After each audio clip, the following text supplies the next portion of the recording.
자, 반갑습니다. 연서 우리 과제 검사만 하고 수업 시작해 볼게요.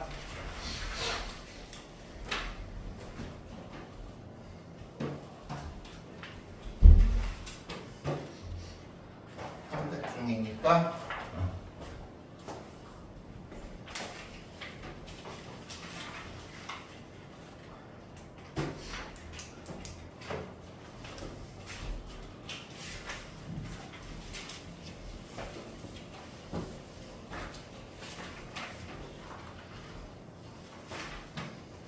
아주 잘했어요.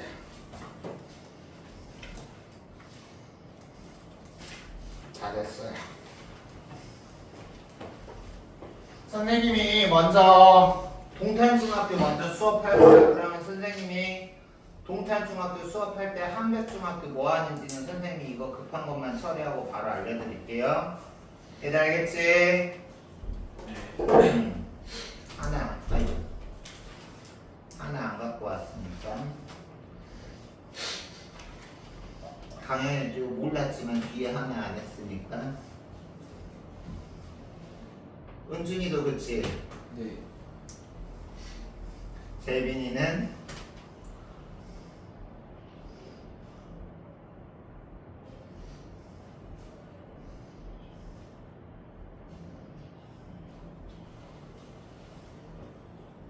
선생님이 그 과제 문자나 진도 문자는 이거 말고 따로 나갈 겁니다. 알겠죠?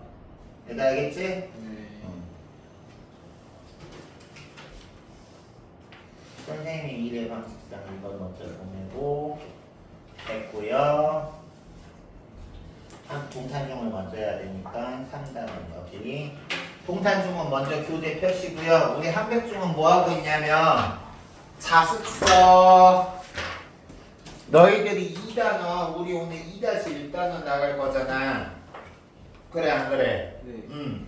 너희들이 학교에서 공부한 내용 바탕으로 2-1단원에 해당하는 거를 지금 자습서를 안 배웠어? 그러면 은준이는 이걸 하시고요.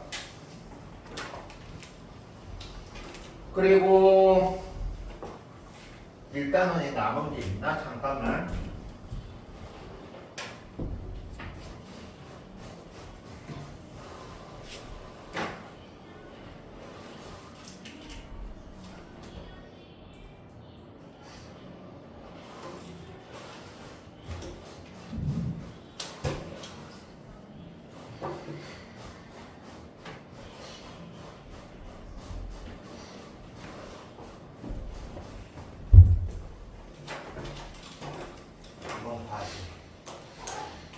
이거 뭐냐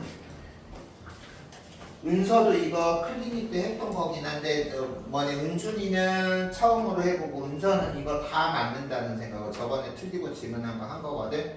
알겠어? 다시 한번 풀어봐. 알겠지? 그리고 채점까지 하고 우리 한백중 은준이랑 누구냐 연사 알겠죠? 그리고 동탄중은 펴시고요. 수업 시간에 이거 줬는데 졸면 남학생들은 맴매맞고 여학생은 어떻게 할까? 맴매할 수 없는데.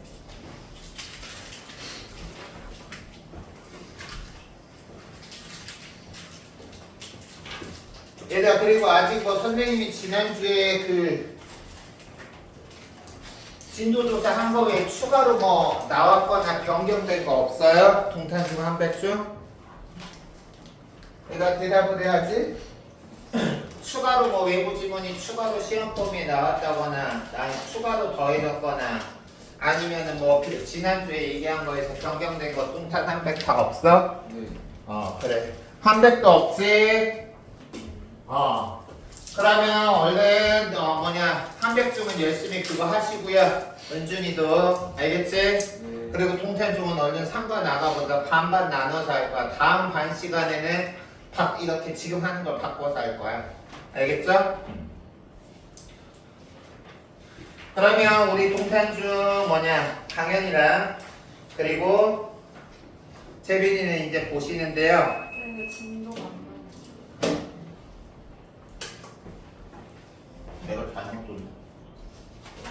잘못 줬다. 잘못 줬다. 이거.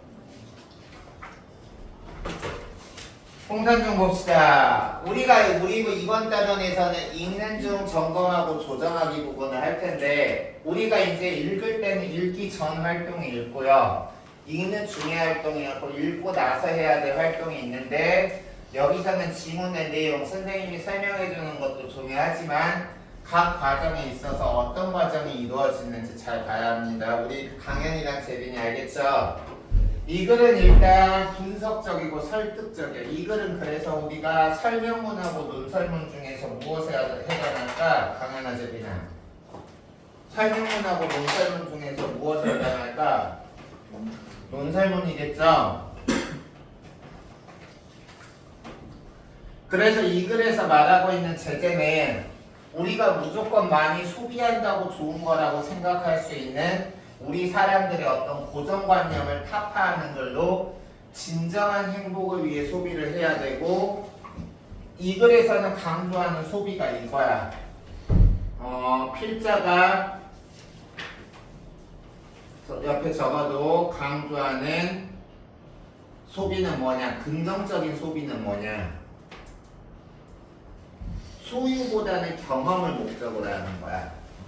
예를 들어서 막 물건을 사는 것보다는 여행을 간다든가 아니면은 막 사치품을 사는 것보다는 영화를 본다든가 이런 소유보다는 경험. 그리고 두 번째 자기 자신보다는 타인을 위한. 여기서는 그래서 필자가 부정하는 개념은 소유와 자기 자신이고요. 필자가 긍정하는 개념은 경험과 타인이 되는 거죠.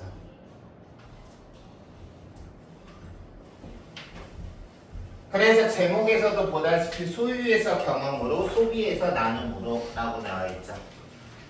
그러면 이제 글 봅시다. 빨리 따라와 줘야 돼. 우리가 4명이 이번에는 다 단원이 같은 게 아니라 따로 하니까 선생님이 속도가 더 빨라지니까 소비를 할 때는 그 필요에 대해서 곰곰이 생각해 봐야 된다. 우리가 그냥 무조건 사고 싶어 하잖아. 선생님 같은 경우는 책 욕심이 많아서 책을 많이 사보는데 어떨 때는 내가 진짜 꼭 이게 필요한 책이 아닌데 그냥 사람들이 많이 읽는다고 하니까 사는 경우도 가끔씩 있어요. 근데 그런 경우는 항상 후회해. 내가 진짜 원해서 산 책이 아니라 그냥 베스트셀러다라고 해서 남이 보니까 나도 사면 자주 그러지는 않는데 그러면 항상 선생님은 후회를 해. 그래서 여기 남들이 가지고 있으니까 덩달아 필요하다고 느끼는 거지. 이건 필자가 부정하는 거고 정말로 필요한 거는 필자가 긍정하는 거죠. 그래서 내가 가지고 있지 않은 것을 한눈 팔고 있다가 정작 가지고 있는 것을 하찮게 여기지 않았느냐 말이야. 집에 읽을 책이 아직도 많이 남아있는데 또 책을 사면 안 된다는 거죠. 그래서 성철 스님은 이렇게 말했지. 여기서는 지금 보면 권위자의 견해를 인용해서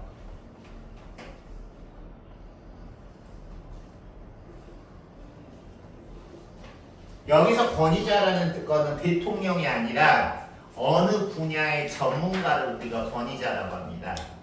그래서 성철 스님이 이렇게 말했지. 사람들은 소중하지 않은 것에 미쳐 칼날이에 춤을 추듯이 한다. 이 비유적인 표현이 무슨 뜻인지 알아야 돼.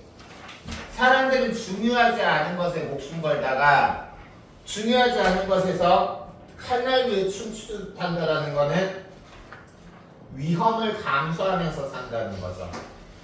그래서 소중하지 않은 것을 줬다가 진짜 소중한 것을 잃어버리는 이 문구가 의미하는 바를 그 다음에 나타내고 있지. 소중하지 않은 것을 줬다가 진짜 소중한 것을 잃어버리는 위태로운 삶에 대한 경고다.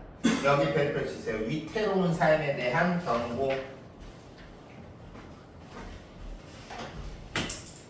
그리고 너희들이 재빈이하고 강현이가 주의할 것은 그러면 이 글에서는 소비 자체를 부정하는 건가 얘들아? 아니지. 소비 자체를 부정하는 게 아니라 쓸데없는 소비를 부정하는 거죠. 알겠어요? 그럼 이제 필자가 긍정적으로 생각하는 소비가 뭐고 부정적으로 생각하는 소비가 뭔지 봐야 되는데 필자가 생각하기에 소비를 하더라도 소유보다 경험을 더 중시해야 된다.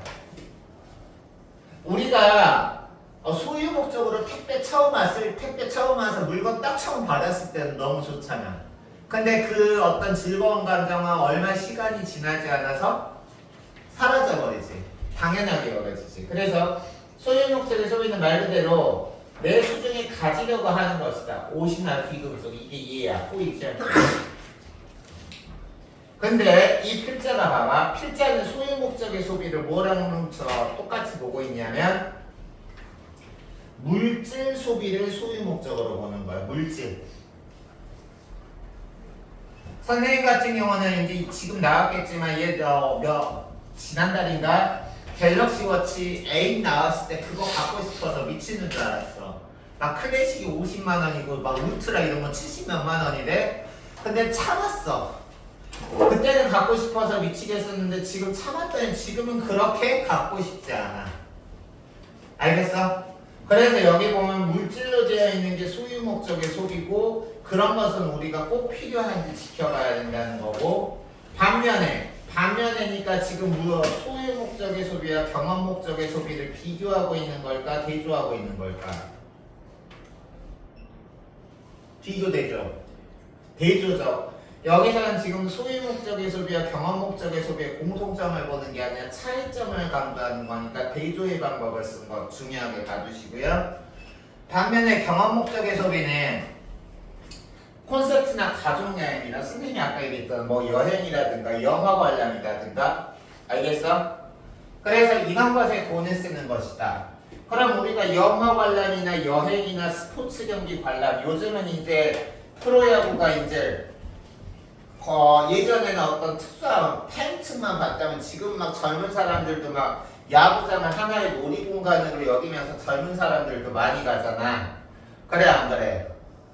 참고로 내가 응원하는 팀 감독 내가 그냥 감독에다가 30억 얹어서 줄 테니 우리 팀 감독 받아갈 사람. 우리 팀 감독이 작년에 12번째 우승을 하고 국내 최고의 명문팀이라고 자부하는데요. 올해 지금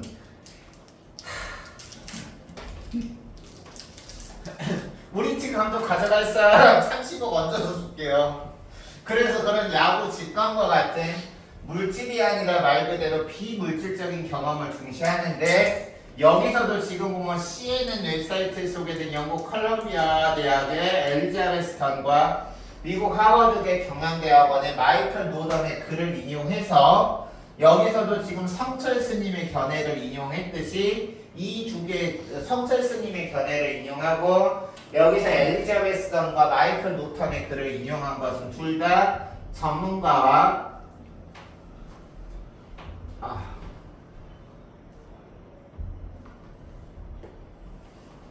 권위자의 견해를 인용해서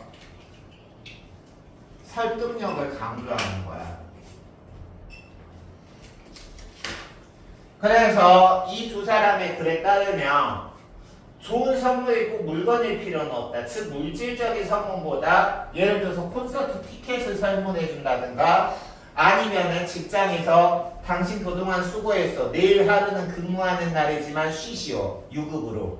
이렇게 시간을 선물하는 게 오히려 좋다. 그래서 여기서 경험 선물과 시간 선물이 바로 필자가 긍정하는 거죠.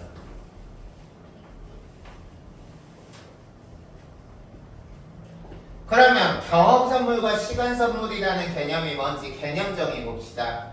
경험 선물은 콘서트나 여행에 가서 감동을 느끼는 거고 시간 선물이라는 거는 설거지나 집 청소를 대신해 줌으로써 시간적인 여유를 선물하는 것이다. 예를 들어서 너희들이 수행평가를 해야 되는데 어떤 사람이 대신 수행평가를 해주면 그건 경험 선물이겠어? 시간 선물이겠어? 시간 선물이죠. 됐어요? 이런 선물은 물건보다 더 오래 기억되고 경험을 공유한 사람들과의 관계를 돈독하게 만드는 효과라는 거 별표 쳐주세요. 물질은 그냥 한 번 하면 잊어버려. 선생님도 예전 학원이나 이럴 때 어머님들이 선생님이 뭐 받으려고 애들 가르친 건 아니지만 어머님들이 감사하다고 막 카톡 선물 같은 걸로 BBQ 치킨이라든가 선생님이 치킨을 무지 좋아하거든. 그래서 그러면 너무 감사하지만 그거는 내 뱃속에 들어가면 사라지고 없잖아. 그래 안 그래?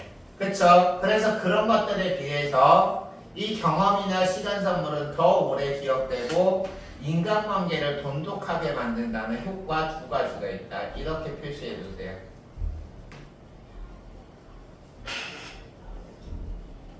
아마도 너희들 중에는 재민이하고 강현이가 생각해봐. 너희들은 물건이 좋은지 이런 경험이나 시간이 좋은지. 그러면 너희들은 그래도 나는 아이팟이나 예를 들어서 뭐 맥북이나 태블릿이나 이런 소유가 더 중요하다고 생각하는 사람들도 많을 거야 라고 말하는 거야. 이건 필자가 주장하는 거야, 필자가 반박하고 싶은 내용이야?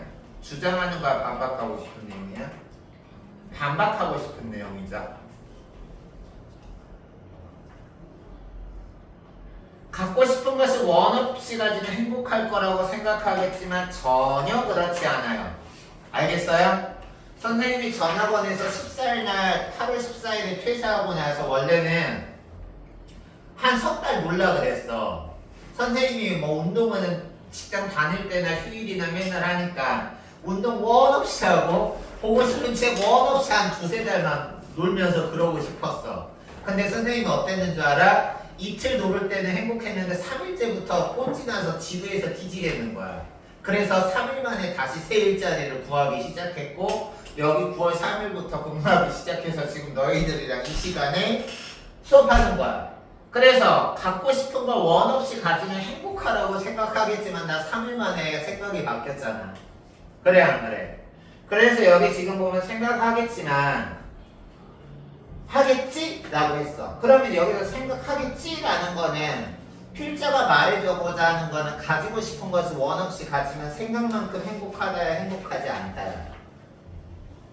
필자가 말하고 싶은 것은 가지고 싶은 것을 원 없이 가지면 너희들 생각처럼 행복하다를 말하고 싶은 거야? 니들 생각만큼 행복하지 않다는 걸 말하고 싶은 거야?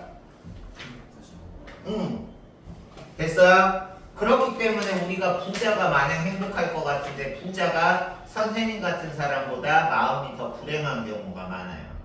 돈 원 없이 가졌는데. 알겠어요? 그래서 여기 지금 보면 여기서도 지금 보면 사회심리학자 벤 보벤 권위자나 전문가의 견해를 인용했죠. 그래서 20대에서 60세까지 1200명을 대상으로 전화 설문조사를 전했고 주로 가정 경제에 관한 의견조사였는데 설문 끝에 지금껏 살아오면서 스스로 행복해지기 위해서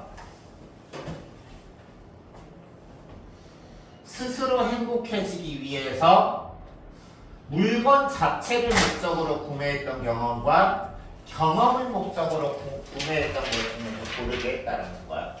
예를 들어서 내가 행복해지기 위해서 선생님 같은 경우는 막 예를 들어서 예기치 않은 돈이 생기면 이런 책을 많이 산다든가 이거는 예를 들어서 소유겠죠. 알겠어? 근데 예기치 않은 돈이 생겼을 때 여행 가는 비행기 티켓을 끊는 건 경험이겠죠. 둘 중에서 하나씩 고르게 하고 그런 다음 두 물건 중에서 여기서 두 물건은 소유와 경험이지. 소유와 경험 둘 중의 물건 중에서 무엇이 더 자신을 행복하게 했는지 선택하도록 했어 라고 했어요. 여기 지금 실험 과정, 연구 과정이 나와 있죠. 너희들 이거 꼭 적어도 동탄중학교 실험이나 연구가 나왔을 때는 반드시 그 실험 연구의 결과를 파악해야 돼요. 왜냐? 그 필자가 제시하고 있는 실험이나 연구에서 제시하고 있는 결과가 바로 필자가 말하고자 하는 주장이기 때문이야. 그래서 여기서는 지금 그 결과 여기서부터 잘 봐야죠. 그래서 그 결과 경험을 목적으로 구매했을 때 자기가 더 행복해졌다고 답한 사람은 전체 57%였지만 물건을 목적으로 구매했을 때 더 행복해졌다는 34%에 불과했다. 나머지 9%는 고르기 어렵다. 그러면 경험 소비와 물건 소비 중에서 뭐가 더 행복하다는 거야? 경험 소비라는 거죠. 57% 대 34%. 경험 소비가 사람을 더 행복하게 만든다는 거야. 알겠어? 그 내용이 지금 필자가 어떻게 정리하고 있냐면 필자가 연구 결과를 정리하고 있죠.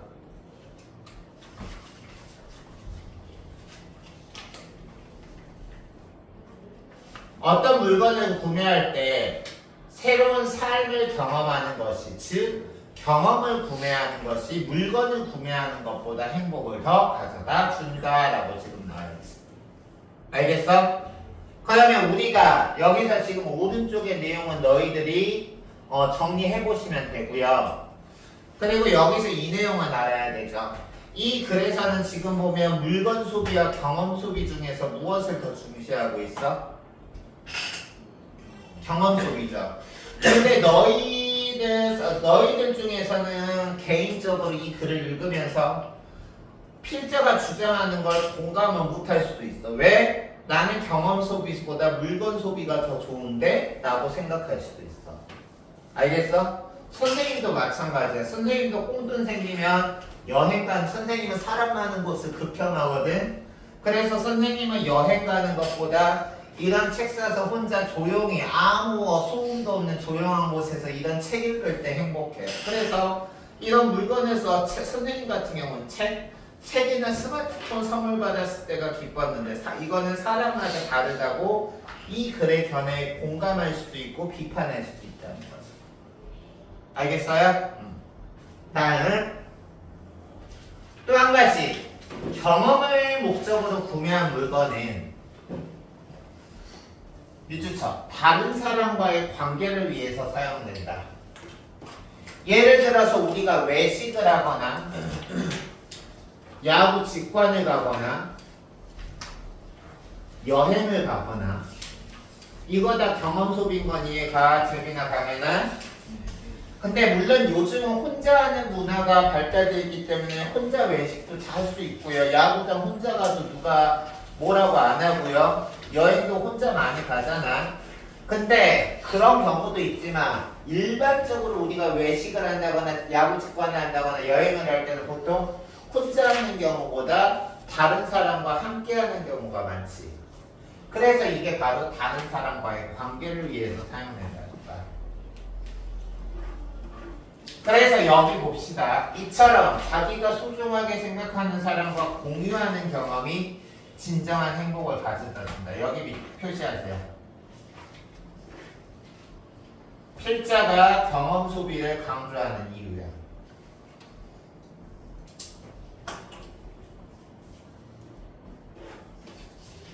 물질은 그냥 나 혼자 행복하지만 경험을 소비하면 나만 행복한 게 아니라 다른 사람들과의 관계를 통해서 모두가 행복해질 수 있다.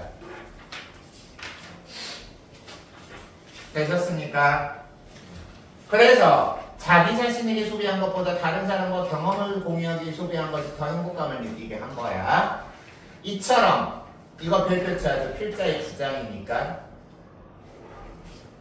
이처럼 행복은 소유 목적보다 경험 목적 그리고 개인 나 혼자 그냥 잘 살기 위해서가 아니라 관계. 여기서 관계는 인간관계죠. 그리고 이 인간관계라는 건 이 글에서는 경험을 공유하는 거죠. 우리 그때 같이 거기 여행 갔었잖아. 그때 너무 재밌었어. 뭐 이런 식으로. 이런 관계적 소비가 크다. 라고 하면서 이 글에서는 우리가 전문가나 권위자의 견해를 이용하는 경우가 많아요. 여기 지금 보면 사회심리학자 에리 프롬의 견해를 얘기했죠. 그래서 에리 프롬의 저서인 소유냐 존재냐라는 책에서 이 에리 프롬이라는 권위자 전문가는 마르크스의 말을 인용해서 자신의 주장의 설득력을 높이는 거야. 그래서 여기서 지금 보면 에리 프롬의 소유냐 존재냐라는 저서에서 마르크스는 뭐라고 했냐? 우리의 목표는 풍성하게 소유하는 것이 아니고 풍성하게 존재하는 것이어야 된다. 일단 소유라는 개념은 알겠지만 풍성하게 존재한다라는 건 뭐냐면 여기서 풍성하게 존재한다 할 때 존재는 타인과의 인간적 관계를 말하는 거예요. 풍성한 타인과의 인간관계를 위해서 우리가 살아야 인간이 직접 행복하다는 거지. 이해 갔어요? 근데 이거 같은 경우도 우리가 충분히 공감하는 부분도 있지만 비판할 수도 있어. 사람의 인생의 경험이나 아니면 자신의 성격적 기질에 따라서 어떤 사람은 누구와 같이 할 때보다 자기 혼자 뭔가 몰입할 때 더 큰 행복감을 느끼는 사람이 있을 거야. 그렇지 않을까? 여기 있는데 나 같은 경우는 강의실에서 너희들이랑 수업할 때 말고는 선생님은 극아이야. 이가 아니라.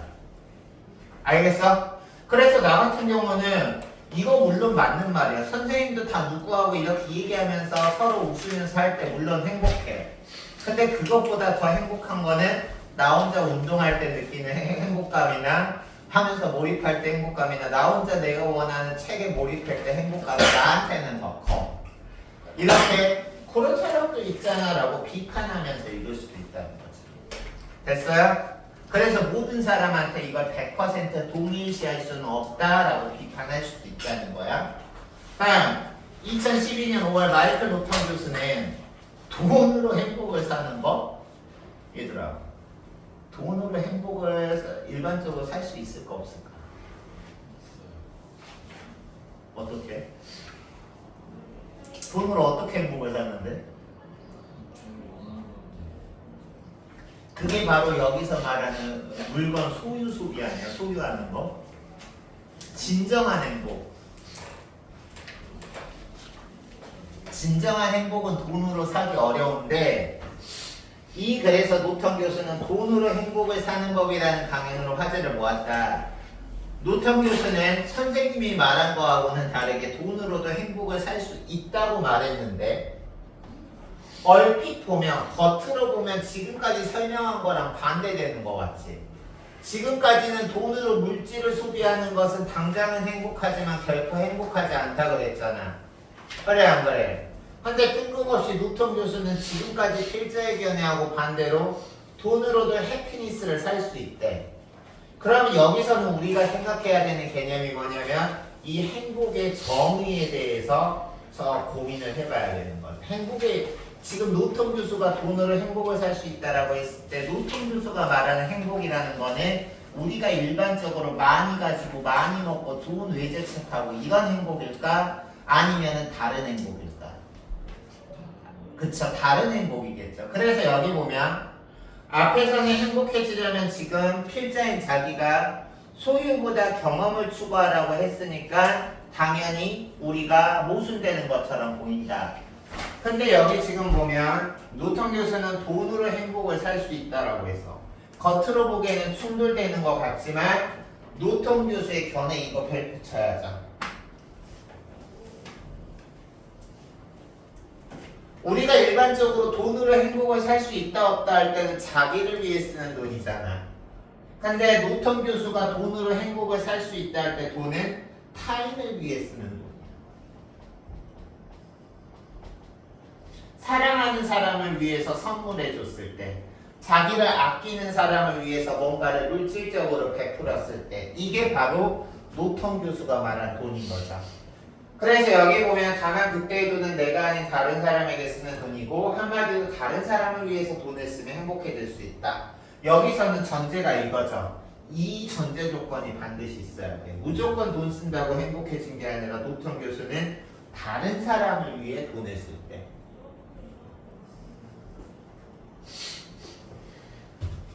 됐어요?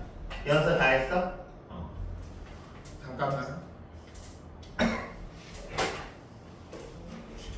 근데 이거는 이과 과제인데? 연서야 그러면 자습서 보고 이따가 수업할 거를 자습서 보고 2-1단은 문장에 짜임 있잖아. 그 부분을 공부해보고 옆에 꼬리 문제 풀고 있어. 그러면 이따 수업이 더 잘 되니까. 은준이도 다 했니? 아니요. 은준이는 다 하면 연서처럼 마찬가지로 그렇게 해. 네. 알겠지? 다음. 그래서 지금 우리 강현이랑 재빈이는 이 판서자를 별표 치시고 이거 꼭 이해하셔야 돼. 개인적 소비와 사회적 소비가 있는데 여기서 지금 마이클 노던이 강연에서 마이클 노턴은 돈으로도 행복을 살 수 있다 그랬지. 그래 안 그래? 그럼 지금 마이클 노턴 교수가 강연할 때 중시한 건 개인적 소비를 강조한 걸까? 사회적 소비를 강조한 걸까? 사회적 소비를 강조하는 거죠. 그래서 여기 지금 보면 우리가 일반적으로 사람들의 일반적인 고정관념은 돈 하면 사람들이 일반적으로 말할 때 돈 하면 개인적 소비에만 국한시키는데 마이클 노턴은 돈이라는 개념을 개인적 소비가 아니라 사회적 소비의 개념으로 봤다는 거 꼭꼭꼭 기억하셔야 돼요. 그래서 여기 보면 사회적 소비 지출을 많이 하는 사람일수록 행복감가 높고 개인적 소비와 행복감 사이에는 의미 있는 상관관계가 발견되지 않는다. 즉 선생님이 아까 너희들한테 질문하면서 돈으로 행복을 살 수 없다 그랬잖아. 그때 선생님이 말하는 돈은 개인적 소비인 거죠. 개인적 소비인 돈으로는 행복을 살 수 없지만 마이클 노턴이 말한 사회적 소비인 돈으로는 행복을 살 수 있는 거지. 이해가? 재민이도? 그래서 여기 지금 보면 연구자들은 다양한 소득과 소비 수준을 가지고 632명 미국 대상으로 설문조사, 조사 결과 꼭 알아야 되지. 선생님이 실험이나 연구 나왔을 때는 실험이나 연구의 결과가 중요하다 그랬죠. 그래서 여기 지금 보면 이거 꼭 알아야 되는 거죠. 의미하는 바. 다른 사람에게 돈을 쓰는 사회적 소비에 지출을 많이 하는 사람일수록 행복감이 높다. 필자의 주장인 거야. 반면 개인적 소비와 행복감 사이에는 의미 있는 관계가 없다. 즉 개인적 소비 많이 한다고 행복해지지 않는다. 알겠어? 그럼 여기서 개인적 소비는 아까 앞에서 말한 소유와 경험 중에서 소유에 해당하겠니? 경험에 해당하겠니? 소유. 그럼 여기서 사회적 소비는 타인과의 어떤 교류를 높이는 경험 소비라고 보면 되겠죠.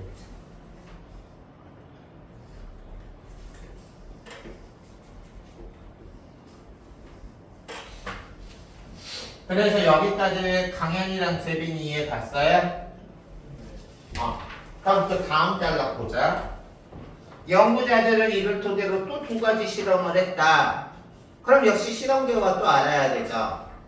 하나는 보너스를 받은 직장인들이 그 돈으로 어떨 때 행복해지는지는. 선생님은 최근에 좀 예상치 않은 꽁돈이 생겨가지고요. 그동안 사보고 싶었는데 못 봤던 이런 책을 오지게 집에 사놨어요. 마음이 풍요로워요. 알겠어? 그래서 선생님은 이번에 추석 연휴 10월 3일에서 9일까지 우리 학원 쉴 때 원 없이 운동 가고 원 없이 책 볼 거예요. 맛있는 거 사 먹으면서. 그래서 여기 지금 보시면 보너스를 받은 직장인들이 그 돈으로 어떻게 쓸 때 행복해지는지를 실험했고, 또 하나는 꽁돈이 생겼을 때 어떻게 쓰면 행복해지는지를 실험했다. 그 결과 꼭 알아야 되지.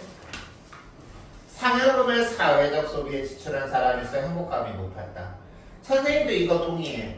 선생님이 너 여기 첫 출근하기 전에 이틀 전인가 3일 전인가 전 학원에서 가르쳤던 애들이 지금 고등학교 2학년이 돼서 이제 아직도 이제 선생님이 그 학원 퇴사했어도 계속 연락하고 지내는 애들인데, 걔네들을 한번 바꿔달라 그래서 걔네들을 명륜신사갈비에 데리고 가서 고기 사줬어. 나랑 같이 2명. 그래서 총 3명 갔더니 7만원인가 나오대. 엄청 큰 돈이죠. 7만원. 근데 기분 나쁘지 않더라고. 타인을 위해서 소비한 거니까. 됐어? 다음 상여금을 얼마나 받았는지보다 여기서 중요한 거, 양보다 어떻게, 방법이나 질이 더 중요하다는 거. 아무리 100만 원 보너스 받아도 그거 도박하다가 날려버리면 오히려 불행해지고 50만 원을 받아도 그것을 가족과 함께 근사하게 배 터지게 소고기 식사를 하면 행복하다는 거죠. 됐어요? 그래서 여기 보면 상여금이 지급되고 나서 6,8조의 지출 용도와 행복감을 측정했더니 밑줄 자기가 아닌 다른 사람을 위해서 스스로 행복하다. 또한 두 번째 실험에서는 아침에 불러서 아침에 행복지수를 측정하고 나서 이제 돈을 좀 나눠준 거야. 한 뭐 몇십만 원씩. 그리고 나서 저녁에 행복지수를 실천했는데 참가하는 사람마다 5달러 받은 사람도 있고 10달러 받은 사람도 15달러, 20달러 다 액수가 다른 봉투를 받았어. 근데 20달러 받은 사람이 5달러보다 무조건 행복한 게 아니라 알겠어?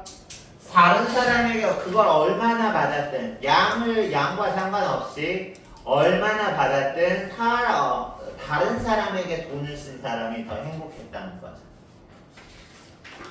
알겠어? 이해가네?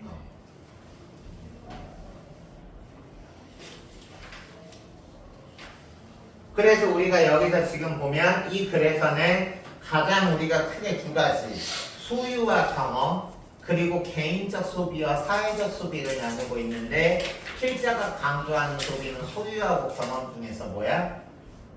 경험 그리고 개인적 소비와 사회적 소비 중에서 사회적 소비 타인을 위해서 함께 쓰는 것 알겠죠? 너희들 교재에는 이 부분은 없죠? 한번 봐봐. 이 부분 있어 없어? 지금 화면을 띄워주는 있어요. 있어? 어디까지?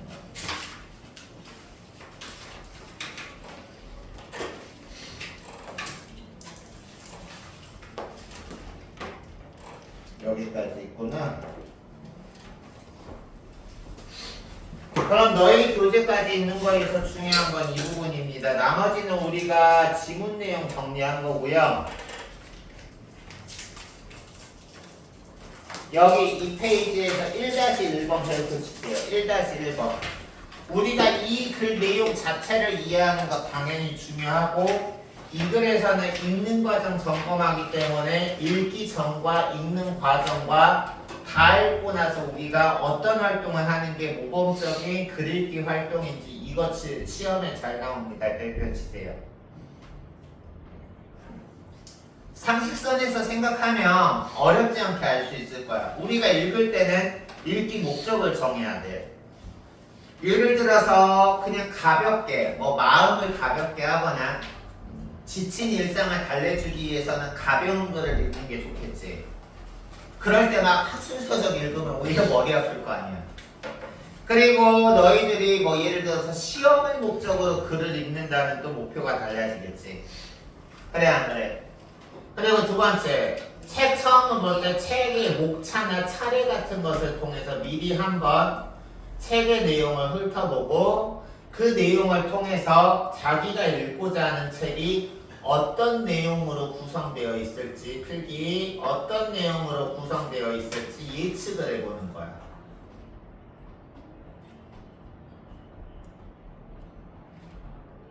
지금 선생님이 시간 날 때 보고 있는 너희들한테 보여준 책은 중국어 책인데 2013년 노벨문학상 대표작인 캐나다 작가 앨리스 멀로의 대표작인 Run Away라는 제목을 중국어본으로 된 거를 내가 지금 보고 있는 건데 그러면 이때 우리가 이제 어떤 내용으로 있을지 제목을 읽기 목적 나는 소설을 통해서 좀 문학적으로 하고 싶다. 책 정했어.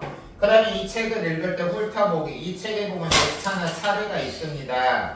목차나 차례를 통해서 제목을 통해서 이게 대략 무슨 내용일까 한번 훑어보고 나서 그 다음에 이 책에는 어떤 내용으로 그렇다면 제목을 통해서 볼 때 소설의 내용은 대략 어떨까 예측해 볼 수 있을 거고요. 그리고 여기서 배경 지식을 활성화한다라는 거는 선생님은 이 책을 읽기 시작할 때 앨리스 멀로라는 작가에 대해서 인터넷으로 대략 어떤 사람인지 살펴봤고요.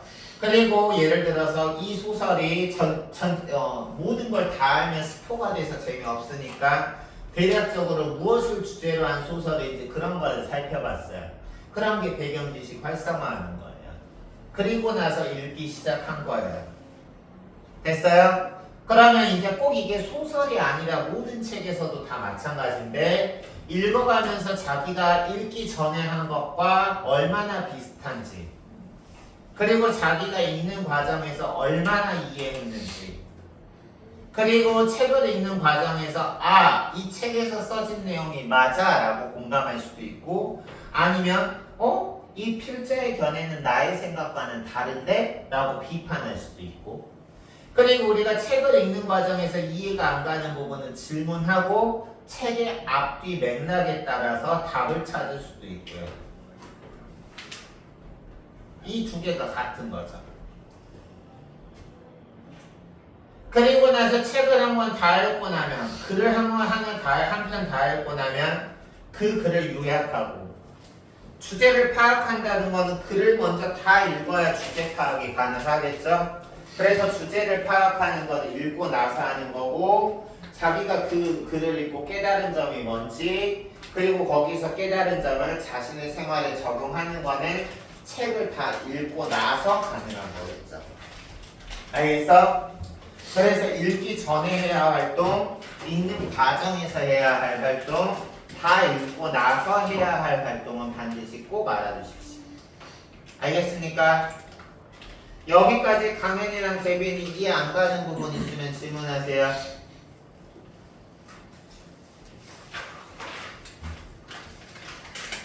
은준이 뭐 할 거 없어? 아니, 하고 있어요. 강현이랑 재빈이 다 됐어요? 네. 그러면 이제 우리 그 다음 봅시다.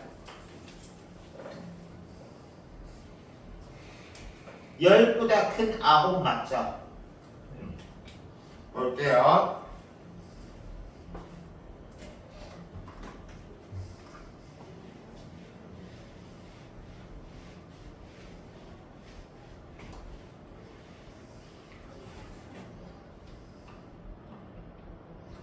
얘들아 지금 여기 화면에 내가 있어. 나 어딨게? 여기에서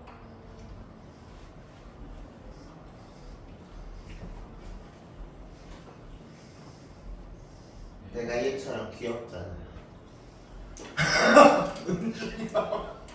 뭔가 찾다가 듣는 순간 바로 내가 얘보다 귀엽잖아.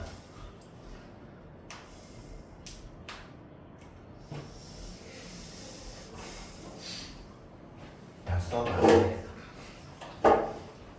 시작하겠습니다. 이 글은 수필이야. 우리가 수필은 적어도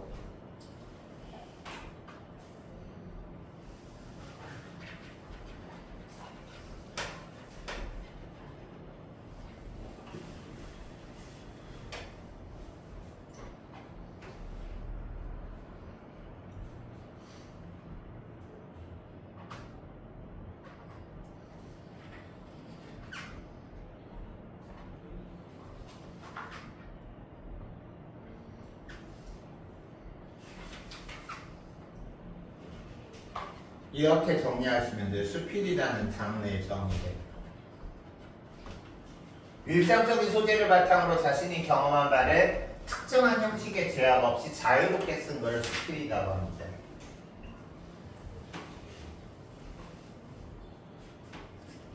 그리고 이 글의 제재는 제목에서 10보다 큰 9이라고 봤듯이 9과 10이라는 숫자가 제재고요.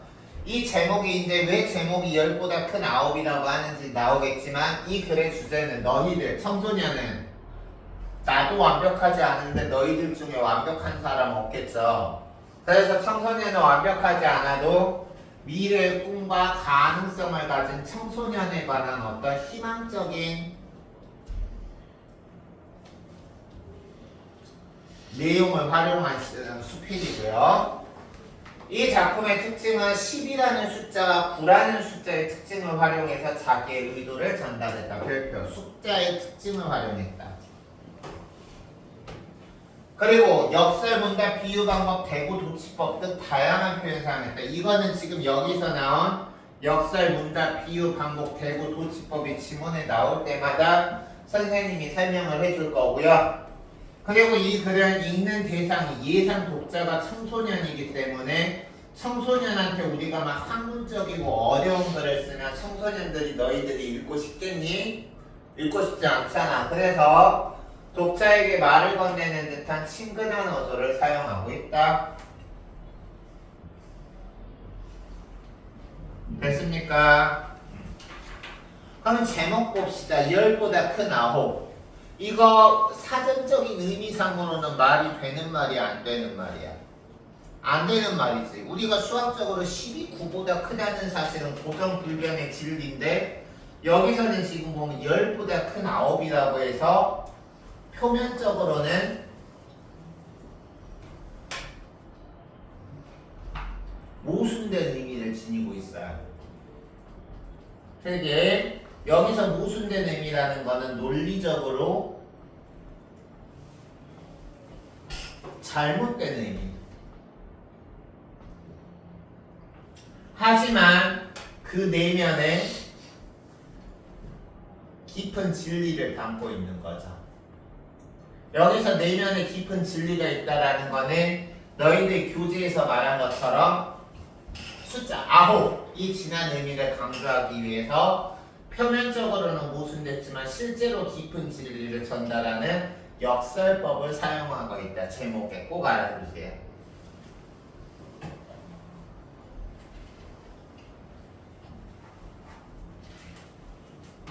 됐습니까? 그럼 시작하겠습니다. 오늘은 9과 10이라는 수가 지니고 있는 뜻을 생각해보기로 합시다. 잘 알다시피 10은 10, 100, 1000, 만, 억, 10의 단위로 우리가 나누잖아. 그래서 우리가 990원 하면 뭔가 부족해 보이지만 1000원 하면 채워진 느낌이고 9900원, 9990원 하면 뭔가 부족해 보이지만 10,000원 하면 채워진 느낌이고 알겠어? 그래서 여기 보면 10이라는 것은 제일 먼저 꽉 찬 수이다. 있죠? 10이라는 숫자의 특징이야. 따라서 10이라는 숫자에다가 뭔가를 더하거나 빼면 그것은 열이 아닌 다른 수가 됩니다. 따라서 우리가 일반적인 개념에서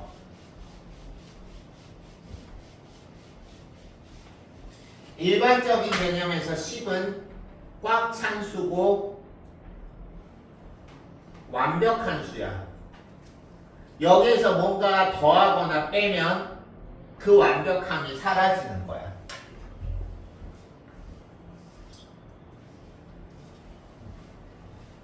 그래서 여기서는 10이 꽉 차 있는 수고 무엇을 하기에 완벽한 수라는 걸 그 다음에서 무엇을 하기에 그 이상 좋을 수가 없이 가장 알맞은 때를 10상 좋다라고 할 때 10도 열 십자랑 이룰 성자 사이에서 우리가 나타난 것이다. 그만큼 열이라는 것은 밑줄 이룰 것을 이룩한 완전한 수. 선생님이 완전하다라고 했지 10이 꽉 찬 수이고 완벽한 수라 그랬지. 그게 성공한 수라는 의미다. 그러면 9이라는 건 어떤 수입니까? 숫자 9는 어떤 수입니까? 10에서 1을 빼야 9가 되니까 9, 9이라는 수는 10보다 하나 모자라는 수이다. 즉 다시 말해서 완전에 거의 다다랐지만 완전하지는 않은.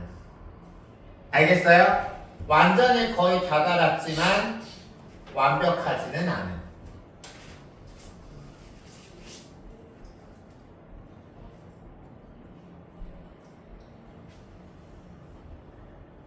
매력적인 수네요. 숫자 9가.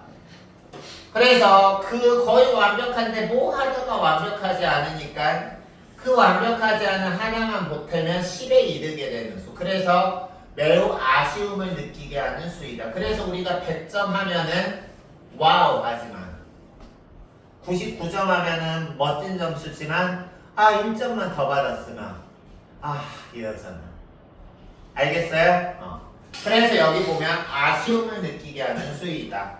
그래서 여기까지는 일반적인 고정관념에서 생각하는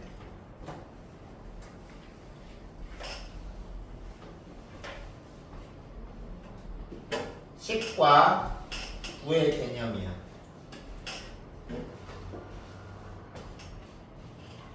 일반적으로 사람들은 10을 이렇게 생각하고 9를 이렇게 생각한다. 은준이랑 연사 중에 한 거 다 하거나 특별히 할 거 더 없으면 선생님한테 말하셔야 돼요. 그렇다면 아홉은 일반적으로 이렇게 고정관념에서 얘기하는 것처럼 아홉은 10보다 적거나 작고 불완전한 수일까요? 아니다. 여기서부터 필자가 주장하는 바가 나옵니다. 필자의 주장은 여기서부터 나온다는 거 꼭 알아둬. 그래서 우리가 끝없이 넓고 너른 하늘을 10만리장천이라고 하지 않고 9만리장천이라고 한다. 즉 9라는 숫자가 여기서부터 얘기하는 건 숫자 9가 불완전한 수가 아님을 보여주는 예정. 그래서 우리가 끝없이 넓고 하늘 마른 하늘에 정말 사람들이 고정관념으로 생각하는 것처럼 10이 완벽하고 9가 불완전하면 9만리장천이라고 안 하고 10만리장천이라고 해야 되는데 우리가 10만리장천이라고 안 하고 9만리장천이라고 한다. 그래서 우리 동시에 앞으로 살아갈 날이 많은 젊은이한테 우리가 앞으로 살아갈 길이 10만리라고 안 하고 실제로 9만리 같은 놈이 이렇게 얘기해요. 알겠어? 그래서 같은 뜻이지요. 그래서 얘들아 여기 9만리장천, 구곡간장 이런 표현은 필자가 주장하는 구의 의미인 거야. 필자가 주장하는 구의 의미는 아홉이 10보다 적거나 작은 수가 아니다. 이게 필자의 주장이죠. 그리고 구비구비 하나씩 서린 마음은 10곡간장이라고 안 하고 9곡간장이라고 한다. 그리고 구비구비 애워도는 상구비가 얼마인지 모르는 글을 10절양장이라고 안 하고 9절양장이라고 한다. 그리고 통과해야 될 문이 수많은 것을 10중궁궐이라고 안 하고 9중궁궐이라고 한다. 그리고 죽을 고비를 수없이 넘고 살아간 것을 14일생이라고 하네. 10번 죽을 뻔하다가 한 번 살아난다가 아니라 9번 죽을 뻔하다가 한 번 다시 태어나다. 수많은 죽을 위기를 넘기고 살아나간다 할 때도 14일생이라고 안 하고 94일생이라고 한다. 또 있습니다. 끝간데가 어딘지 모르는, 다시 말해서 매우 거리가 먼 땅속이나 저승을 구천이라고 하고 10천이라고 안 하고, 구천이라는 말 이거 밑에 뜻 별표치고 여기서 나온 구만리장천이라든가 구곡간장이라든가 구절량장이나 구중궁궐이나 구사일생이나 구천이나 구경 같은 것은 우리가 어휘 암기처럼 세빈아 꼭 암기해야 돼. 세빈아 졸린 거 같으면 화장실 가서 세수하고 당시 시작. 아니 쉬자는 게 아니라 뭐냐, 세빈이 갔다 올 사이에 잠시 숨 좀 돌리자고. 공식적으로 쉬는 시간 말고.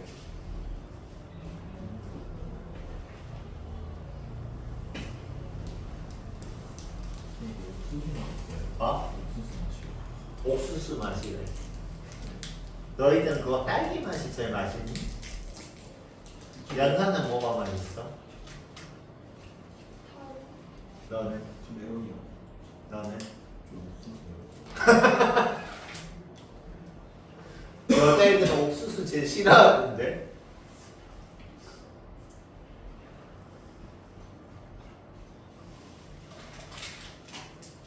메론, 옥수수, 사르는 어디 있어?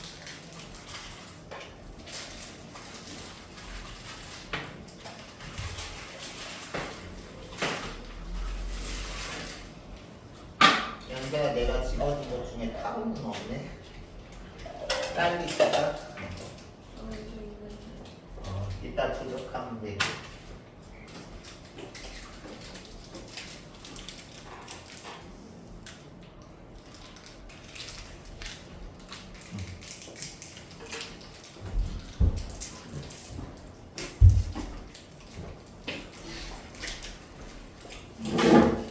테니까.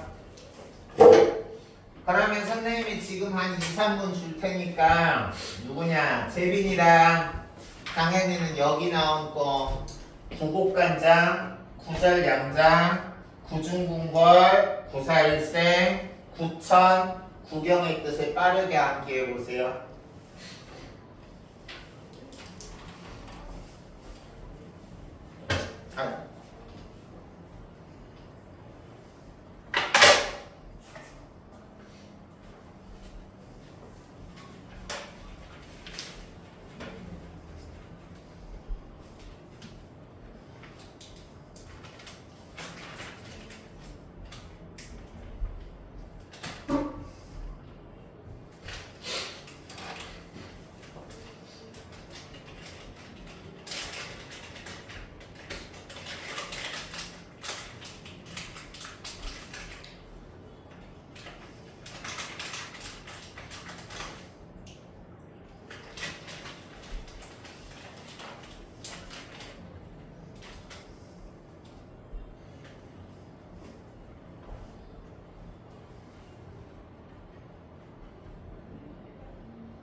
강현이, 재빈이 됐니? 아직 안 되겠죠? 과제하면서 여기 뜻은 꼭 알아. 다음 시간에 선생님이 질문한다. 그래서 우리가 구천은 불교에서 죽은 넋시도라고 하는 곳을 말하고 임금보다 한 계급이 모자라긴 하지만 삼공육경을 구경이라고 합니다. 즉 우리가 조선시대 때 삼정승 다음간, 삼정승이라는 거는 우리가 조선시대 왕이 제일 권력자고요. 그 왕 다음에, 지금으로 치면 대통령 다음에 국무총리인 것처럼 왕 다음에 좌의정, 영의정, 좌의정, 우의정 이런 거. 그 다음에 가는 높은 다양한 관직을 십경이라고 하고 구경이라고 합니다. 됐어요? 그리고 문화재로 남아있는 탑을 보면 7층 탑은 없지만 9층 탑이 많습니다. 알겠어요? 동양에서도 그 중에 우리나라에서는 오랜 옛날보다 10보다 9를 더 좋아했대. 참고로 중국은 8이랑 6이라는 숫자를 되게 좋아해요. 들어봤어요? 선생님이 그 전화번호가 선생님이 중국인은 아닌데 선생님 전화번호를 이렇게 쓴 거 같은 경우는 나 이 번호는 죽을 때까지 쓸 텐데 왜 이렇게 썼냐면 선생님이 중국어 얼마나 사랑한 나머지 번호까지 이렇게 했어. 다른 중국어로 파라고 하는데 아니 빠라고 하는데 그 발음이 돈을 많이 벌다 파차이 할 때 파하고 빠가 비슷하다 그래서 돈 많이 번다는 파. 그리고 6은 이제 리오인데 우리가 일이 순리대로 잘 풀린다 할 때 그 발음하고 비슷해서 그런 거래. 그렇게 나라 문화마다 그런 선호하는 숫자가 있는데 우리나라 같은 경우는 중국이 8이랑 6이라면 우리나라는 10이라는 숫자보다 9라는 숫자를 더 사랑했다. 얼마나 9라는 숫자를 사랑했냐면 9구자가 2번 들어간 9월 9일을 중양절, 중근날이나 하는 이름이 부르면서 1000년이나 넘는 큰 명절로 생각하면서 살아왔겠습니까? 라고 지금 나와있죠. 알겠어요? 그러면 그 다음에 보겠습니다.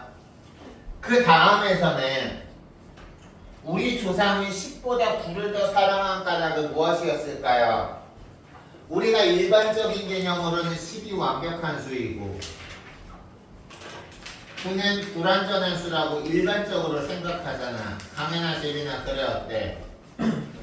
그래서 여기 지금 보면 간단히 말해서 우리 조상이 구를 사랑한 것은 모든 일의 완벽함을 기대하지 않았다라는 뜻이 아니었을까요? 라고 얘기한 거야.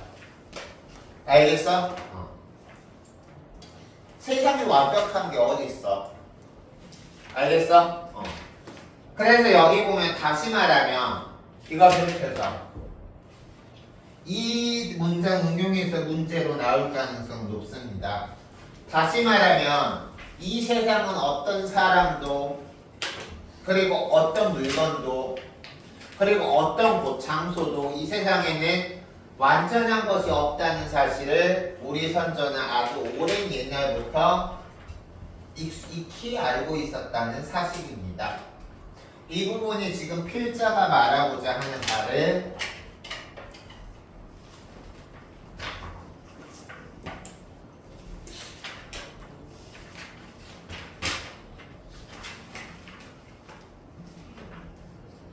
직접적으로 드러낸 거죠.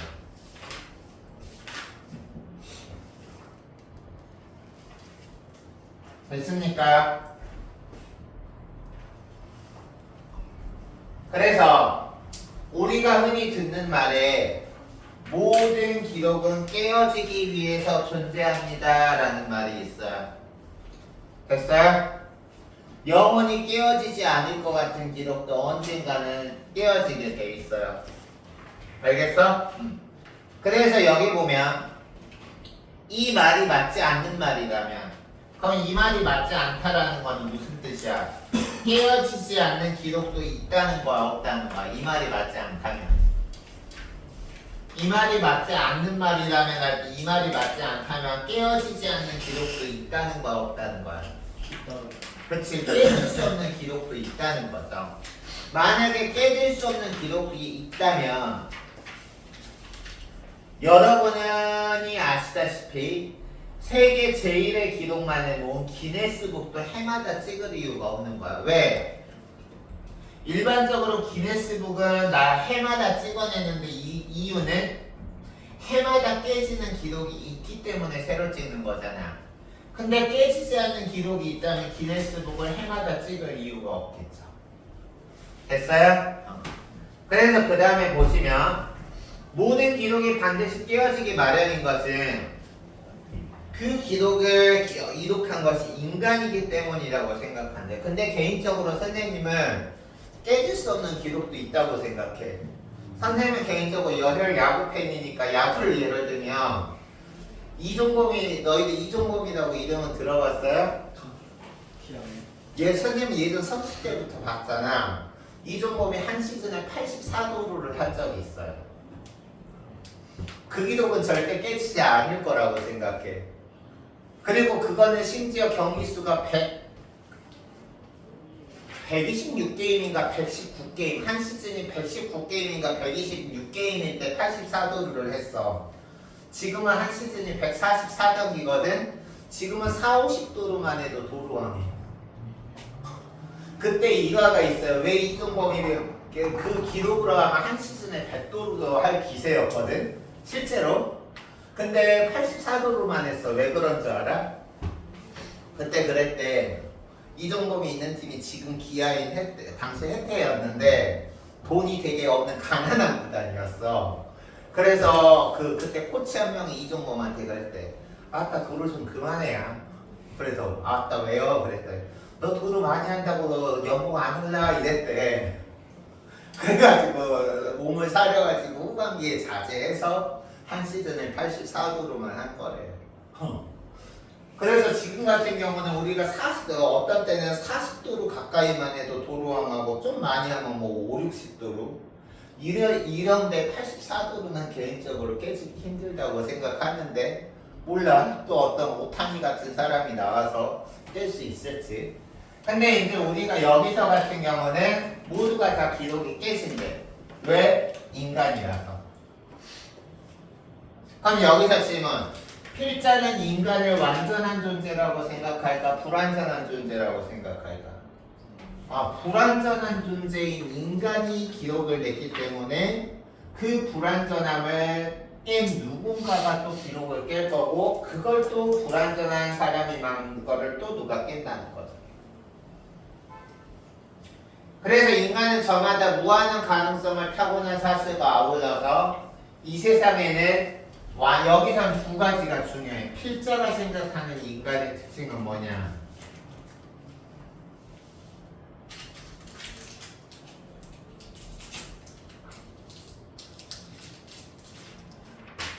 (1번은) 무한한 가능성이 있다.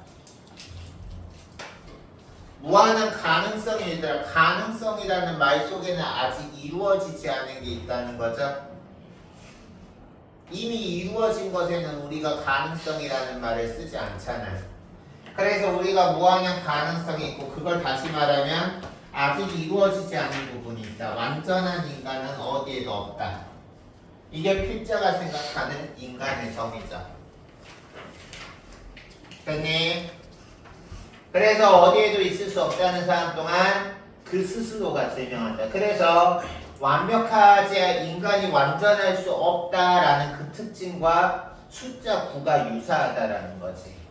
그래서 숫자 9도 완벽하지는 않지만 무한한 가능성을 가진 수라는 거야. 숫자 9도. 그래서 여기서는 인간과 숫자 9의 유사성에 주목해서 설명한 거야.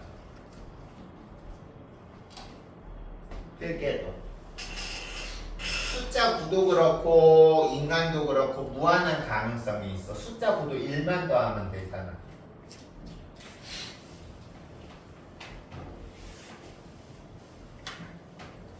반대로 말하면 무한한 가능성이 있다라는 거는 인간도 그렇고 숫자 9도 그렇고 완벽하지 않아.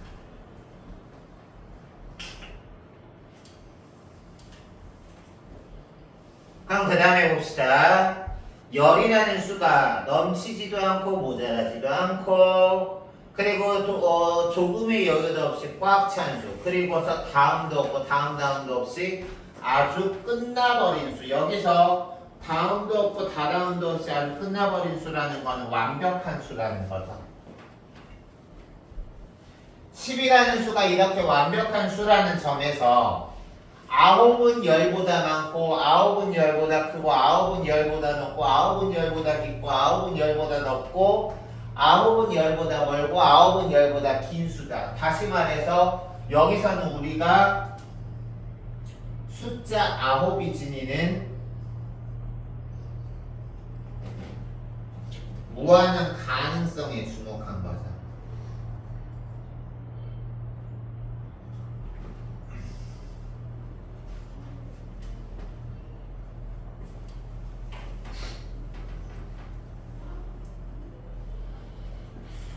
그리고 여기 표시하시고요. 여기에 사용된 표현법은 역설법과 대꾸법이 쓰였어요.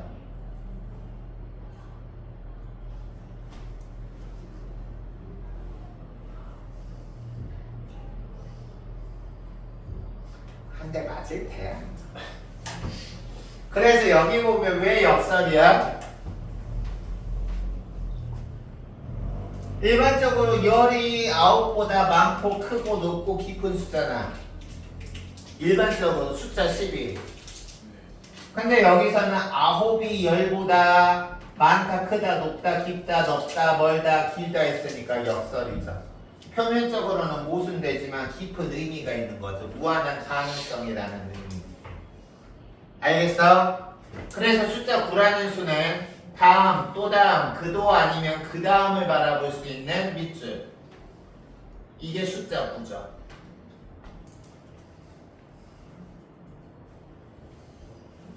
그래서 세기 있고 끈기로운 우리 선수들에게 일찍이 10보다도 10배가 더 많은 사랑을 받아왔다 라고 나왔죠. 됐어요? 그럼 왜 여기서는 대꾸법이 쓰였을까? 대꾸법이라는 거는 우리가 유사한 위치에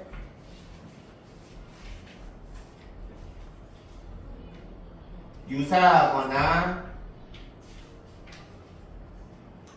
동일한 어구가 사용되는 것을 대구법이라 그래요.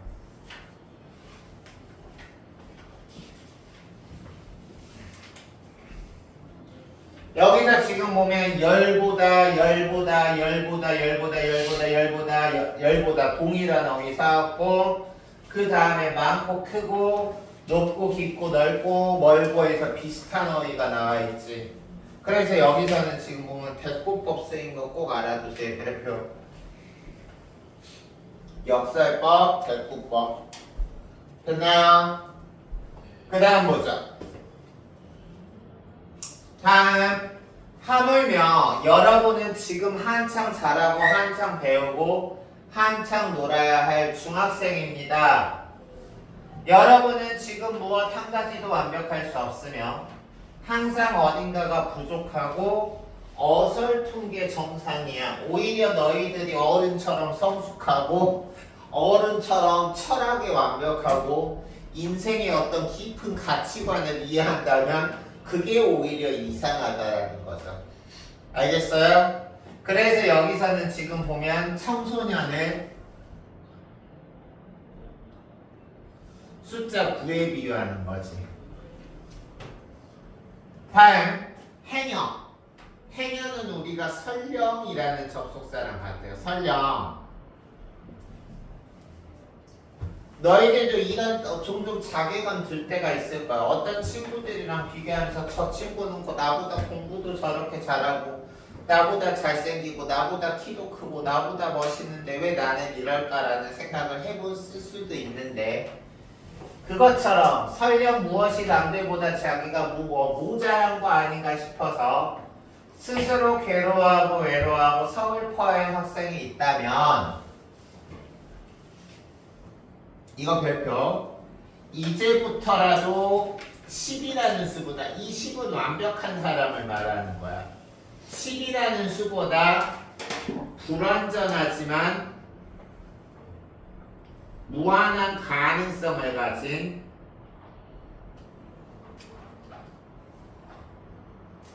9, 9라는 수를 더 사랑해보는 것이 어떨까요? 라고 말을 하고 있는 거죠. 됐어요? 그래서 여기서는 이게 필자의 주장인 거고 강현아, 재빈아 이 문장에서 사용된 중요한 문장 표현법은 뭔가요? 도치법이죠. 적어두세요. 도치법.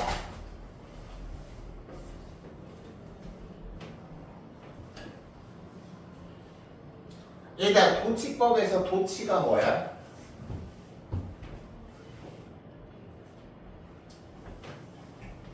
적어도 문장의 어순을 바꾸는 거.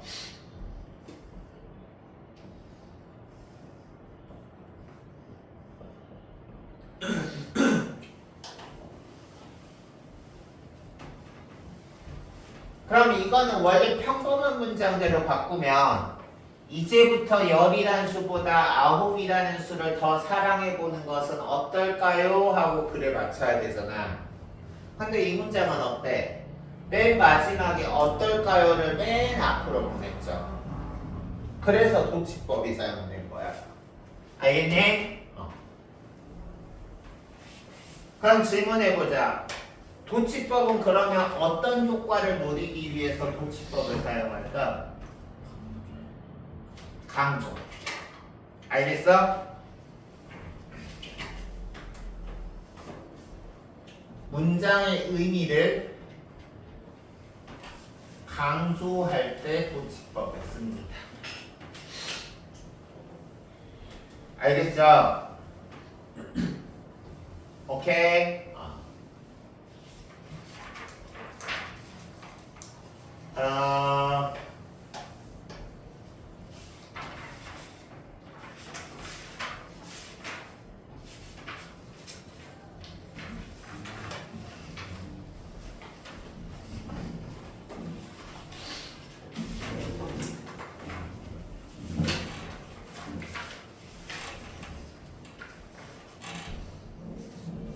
강연아, 재빈아 여기 139쪽 봐보세요. 139쪽. 나머지는 이제 우리가 선생님이 수업 때 강조한 내용들이 반복돼 있으니까 거기는 너희들이 보시면 되고 그 다음에 여기 한번 너희들이 어휘 문제 우리가 각 단어마다 이렇게 어휘력 높이기가 나와 있는데 여기에서 나와 있는 어휘들이 보통 시험에 나오는 어휘 문제로 종종 나옵니다. 그래서 이 부분은 같이 보셔야 되고요. 여기서는 이제 다양한 독서 방법을 나타내는 어휘를 지금 정리해 놨는데 크게 정독, 통독, 속독, 음독, 웅독이라고 나왔어요. 알겠어요? 여기서 우리가 정독이라는 거는 정교할 정자예요. 정교할 정.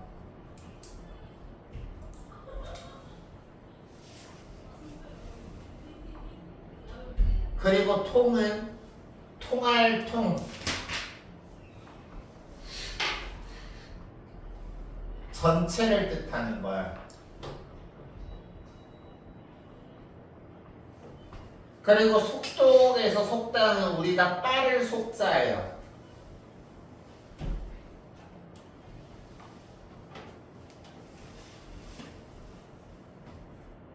그리고 음독할 때 음은 소리 음자예요. 너희들이 한자는 못 쓰더라도 이게 어떤 한자인지는 알아두면 좋아. 그리고 묵독할 때 묵은 침묵하다 할 때 쓰는 묵자야.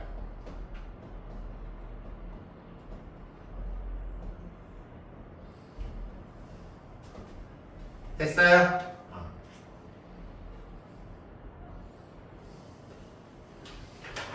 그러면 얘들아 기억 봅시다. 화면에서 뜻을 새겨가며 자세히 읽는 거는 뭘까? 자세히.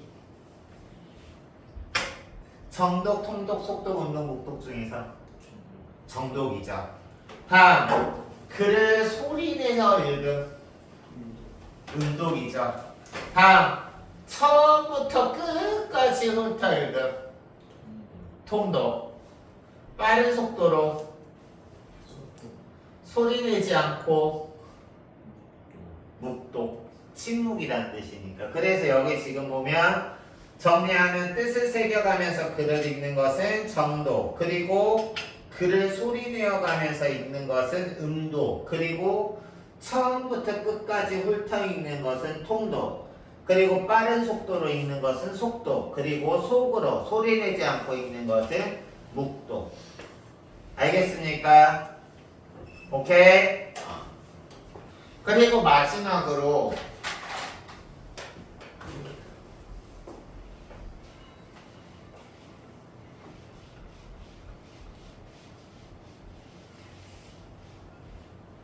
우리 이거 같은 경우는 우리가 이제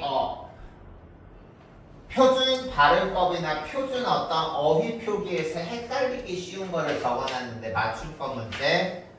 소유 목적보다 경험 목적의 소비가 높인다고지 높이다가 아니야. 그리고 상대를 이거 헷갈리지 않겠죠?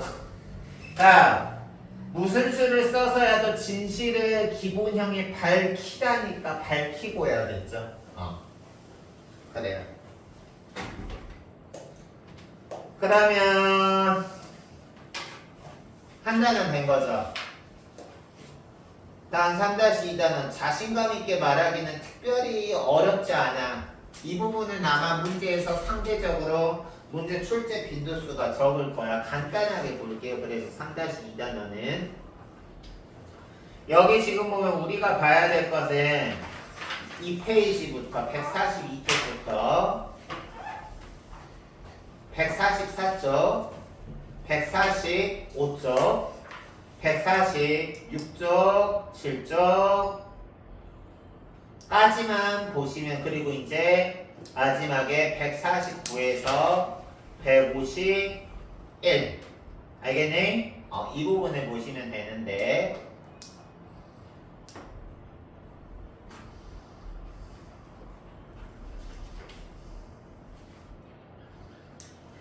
142쪽 봅시다. 먼저 자신감 있게 말할 때는 우리가 다른 사람 앞에서 말하는 걸 불안해하는 친구들이 많죠. 나도 마찬가지야. 너희들한테 수업할 때는 너희들 앞에서 말하는 게 학생 수가 5명이든 30명이든 하나도 불안하지 않아. 근데 너희들이랑 수업할 때를 제외한 나머지 시간에 다른 사람 앞에서 말하는 걸 선생님도 되게 싫어해요. 나서는 걸 별로 좋아하지 않아. 알겠어? 그래서 여기 지금 보면 말하기 불안에 먼저 원인부터 분석해야 되는데 봅시다. 다들 재빈이랑 강인이 여기 보세요. 나는 발표할 때 너무 부끄러워서 청중을 못 보겠어 라는 문제가 나와 있고요. 사람들 앞에서 말할 때마다 기회가 생길 때마다 피했더니 여러 사람 앞에서 말하는 게 익숙하지 않아. 이게 첫 번째 원인. 그리고 두 번째 원인 같은 경우는 청중이 무엇을 듣고 싶어 하는지, 다시 말해서 청중의 요구사항이나 needs, 청중이 원하는 것을 제대로 이해하지 못했다는 거야. 적어주세요. 청중이 원하는 바를 모르는 거야.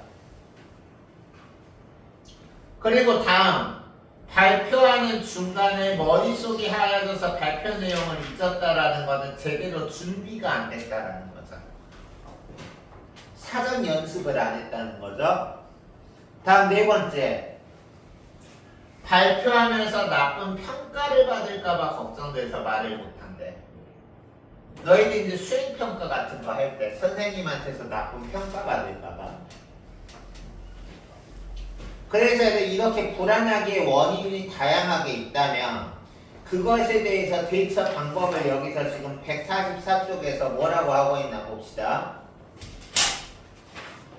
먼저 대처 방법을 찾아보자. 하연이가 먼저 첫 번째 방법, 실제 발표나 강연 영상을 유튜브 같은 데서 찾아볼 수도 있다. 그리고 두 번째는 자기계발 방법에서 우리가 말하기 방법, 올바른 대화에 관한 주제로 글을 쓰고 있는 책들도 많아요. 그래서 발표나 영상을 보거나 책을 찾아본다. 그리고 세 번째, 말하기와 관련된 블로그나 인터넷 누리집에서 방법을 찾아보기. 그리고 네 번째, 우리 반 희수가 발표를 잘하니까 직접 발표를 잘하는 사람과 방법을 찾아보기. 됐어요? 그래서 이제 그 다음에 보시면 역시 중요한 것은 연습이구나. 우리가 아까 말하기 불안의 원인 중에 하나가 제대로 준비하지 않아서 발표 내용은 머릿속에 하얘져서 망한 적이 있었죠. 앞 페이지에서. 그래서 역시 중요한 건 연습이야. 그래서 내가 수업할 때 이렇게 하는 것 같은 경우도 연습이 필요하대. 물론 선생님은 이런 수업에 선생님에서 하는 행동이 이게 연습은 아니라 그냥 자동적으로 나오는 거긴 하지만 선생님도 처음부터 이렇게 수업을 하진 않았겠죠. 수업을 처음 했을 때는 벌벌 떨었겠죠. 처음 이 직업을 처음 했을 때는. 그래서 자신이 말하는 모습을 녹화해서 살펴보면 자신의 습관이나 단점을 알 수 있다.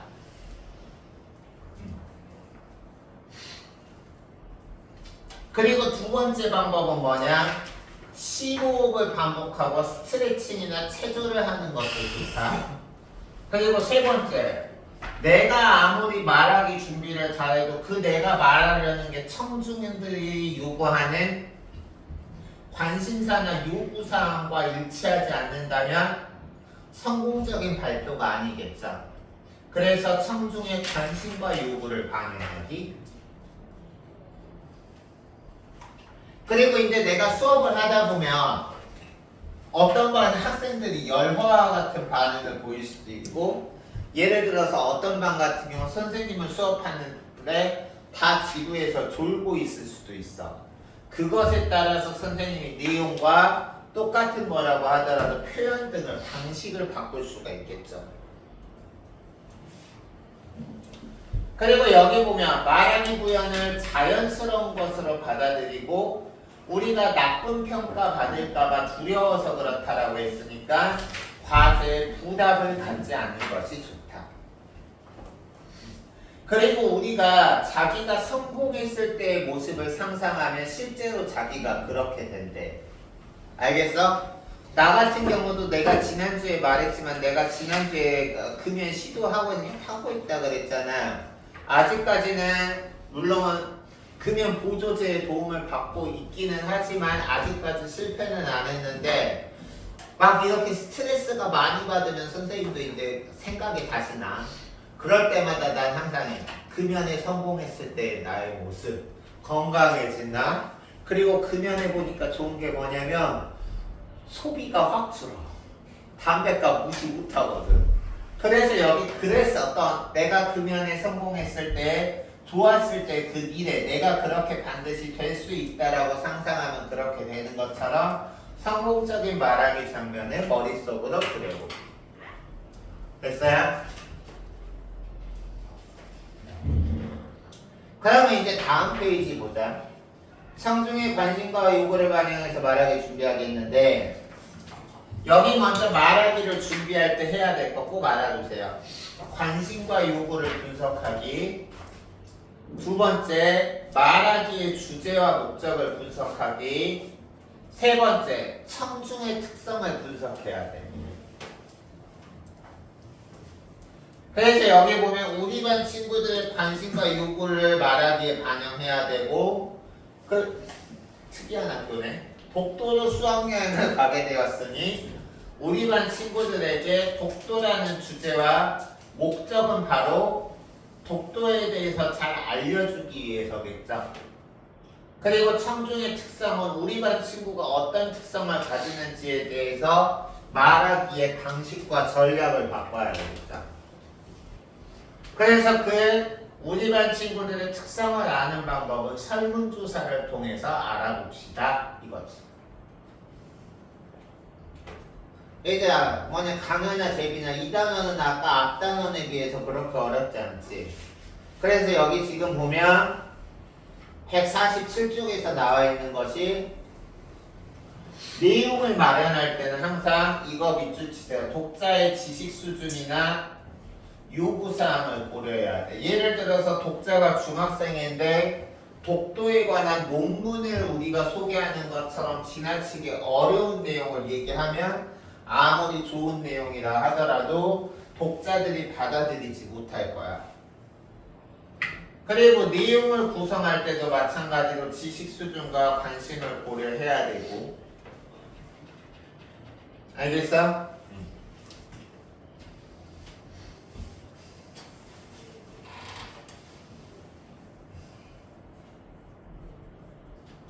그래서 우리가 이제 마지막으로 동탄중학교 이번 시간에 할 거는 149쪽부터 151쪽까지 보고 우리 이제 쉬었다가 2교시 때는 한백중학교 그 문장의 짜임 수업 들어가겠습니다. 안녕하세요. 저는 강민규입니다. 3번 말하기를 준비하며 주제와 관련된 질문 하나 하겠습니다.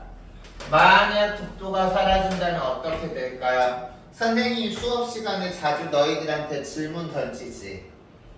그 목적은 선생님이 너희들이 이 내용에 대해서 미리 알고 있는지를 물어보기 위함이기도 하지만 내가 그냥 계속 수업만 하면 너희들이 집중력이 떨어져서 흥미를 잃으니까 계속 수업에 집중이나 흥미를 유발하기 위함도 있어. 그래서 질문을 통해서 흥미를 유발한다. 그리고 이제 반응을 살핀 뒤에 항상 우리가 발표할 때는 발표자는 발표를 하는 중에서도 청중의 반응을 살펴야 돼. 됐어요? 얘들아, 너희들이 막 졸고 딴짓하고 있는데 나는 너희들 반응 살피지도 않고 나만 그냥 이렇게 하늘 보고 벽 보고 얘기하면 너희들이 수업에 집중할 수 있겠어? 아니잖아. 그러니까 발표 도중에도 청중의 반응을 살펴야 한다. 그래서 사진을 보여주면서 흥미를 유발하고 있다. 다음, 광고가 독도를 잃으면 나라를 잃는다는데 봅시다. 이 광고는 독도가 그냥 눈에 보이는 섬이 아니라 한반도 그 자체고 독도를 잃으면 나라를 잃는 거라고 말을 하고 있다. 그래서 여기서 지금 보면 왜 이 광고에서 독도를 잃으면 나라를 잃는다라고 독도가 중요하다고 하는지 궁금하지 않으신가요? 라고 하면서 지금 여기서는 화제를 제시하면서 호기심을 유발하는 거야.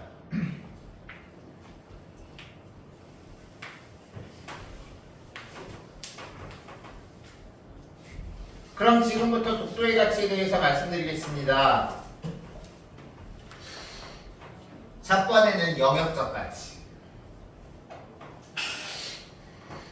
불안을 대처하기 위해서 심호흡 한번 했고, 독도는 우리나라 가장 동쪽 끝으로 우리 영토를 구분짓는다. 독도를 기준으로 해서 오른쪽은 일본, 왼쪽은 우리나라. 그래서 또한 우리나라, 러시아, 일본으로 구성된 동해에서 이 해상의 주도권을 찾기 위한 거야. 다시 말해서 독도가 우리 땅일 때는 여기까지가 우리나라 바다가 됐지만 독도가 일본 땅이 돼버리면 일본의 영토가 여기까지 해서 우리의 바다는 이만큼밖에 안 되는 거야. 알겠어요? 그래서 여기 지금 보면 해상 주도권을 갖기 위한 기지의 역할을 한다. 최근에는 북극 항로가 열리면서 중요성이 커지가 있다. 즉 독도가 사라진다면 우리의 영토가 줄어든다. 이게 중요하죠. 이게 영역적 가치. 너희도 혹시 사회 시간에 배웠니? 국가를 이루는 3요소가 국민, 영토, 주권인데 영토를 이루는 3요소가 뭐야? 영토를 이루는 3요소가 뭐야? 말 그대로 우리나라 영토 땅, 영토도 있고 또 영해, 바다, 그리고 영공에서 우리가 하늘도 국경이 있어요. 알겠어? 영공. 알겠니? 그래서 우리가 여기서 지금 보면 이렇게 중요성이 커진다. 사실 저는 독도에 대해서 아는 것이 거의 없었습니다. 우연히 한 장의 사진을 보기 전까지는요.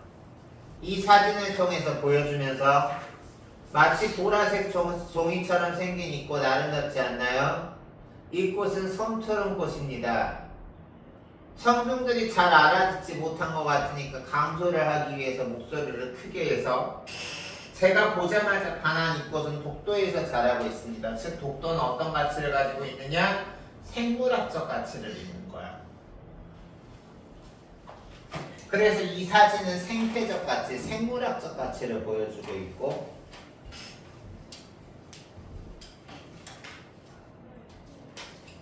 다음, 이 사진과 함께 나오고 있는 거는 자원이니까 경제적 가치야. 첫 번째 영역적 가치, 두 번째 생태적 가치, 세 번째 경제적 가치인 거야. 그래서 여기 보면 그 경제적 가치가 뭐냐? 독도 주변 바다는 한류와 난류가 교차하는 영역으로 수산 자원이 풍부하다. 여기 그림을 보여주면서 독도가 수면 위로 이렇게 보이는 부분은 빙산의 일각만큼 작은 부분이고 독도의 수면 밑은 이렇게 이루어져 있다. 그림을 이렇게 손으로 가리키며 선생님 보세요. 이 부분이 해양 심층수인데 영양분이 풍부하고 수온이 일정하면 번식이 없어서 마시거나 의약품으로 발효할 수 있는 이런 경제적 가치가 있고요. 한편 여기 바닥에 있는 물질은 메탄하이드레이트인데 이것은 불을 붙이면 타는 성질을 가져서 불타는 얼음으로 불리는 성질이 있다. 특징 1. 또 하나는 이산화탄소를 적게 발생시키는 청정에너지이다. 밑줄 특징 2. 세 번째, 만일 독도가 우리 국토에서 사라진다면 이런 수산자원이나 해양 심층수나 아니면은 불을 타면 타는 성질을 가거나 청정에너지인 메탄하이드레이트 같은 이런 경제적 가치를 잃게 돼서 경제적 가치가 되게 중요하다.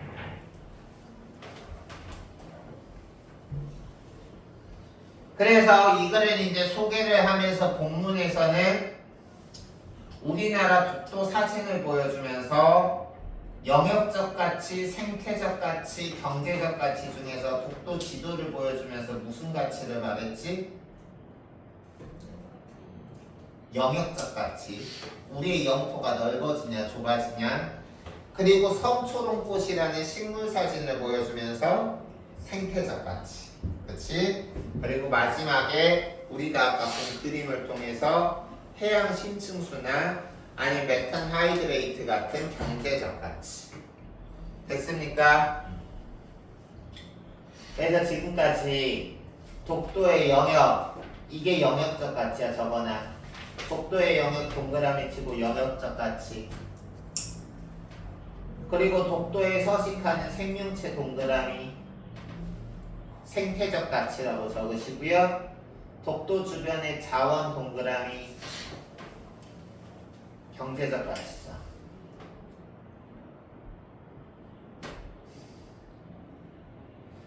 한편 우리의 무관심이 우리나라 지도에서 독도를 사라지게 할 수도 있습니다. 여러분이 독도를 지키는 수호천사가 되어주십시오. 독도에 관한 작은 정보라도 가족 친구들과 이야기해서 알려주세요. 좀 더 적극적으로 활동하고 싶다면 우리 학교 독도 지킴이라는 동아리에 가입해서 거리 캠페인을 합시다. 적극적인 활동을 대안을 제시하고 있고요. 그리고 두 번째, 화면에 보이는 사이버 외교 사절단 방크에서 사이버 외교관으로도 활동할 수 있다. 두 번째 대안이죠. 학교 동아리 가입하기, 그리고 인터넷 온라인에서 사이버 외교 사절단 가입하기. 그래서 여러분 저와 함께 독도를 지키는 일에 동참하시겠습니까? 이것은 흥미를 유발하는 게 아니라 참여를 이끌어내는 질문이다. 그래서 우리가 발표자가 듣는 사람에게 똑같이 질문을 한다 하더라도 그 질문이 하는 기능이 다를 수 있어. 초반에 할 때는 관심이나 흥미를 유발하기도 하지만 이렇게 참여를 이끌어내거나 아니면 정리를 하는 역할을 할 수도 있죠. 됐나요?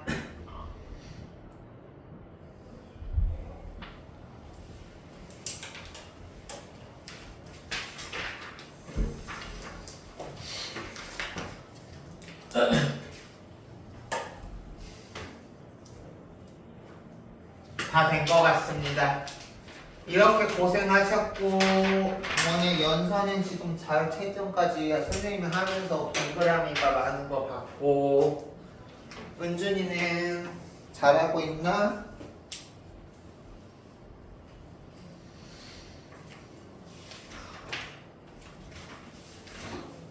잘하고 있구나. 한백중 그동안 선생님이 시키는 거 하느라 고생했고요. 잠시 쉬었다가 이제 선생님이 강현이랑 재빈이 똑같이 이렇게 할 거 주고 우리 한백중 수업하도록 하겠습니다. 고생하셨습니다. 쉬세요.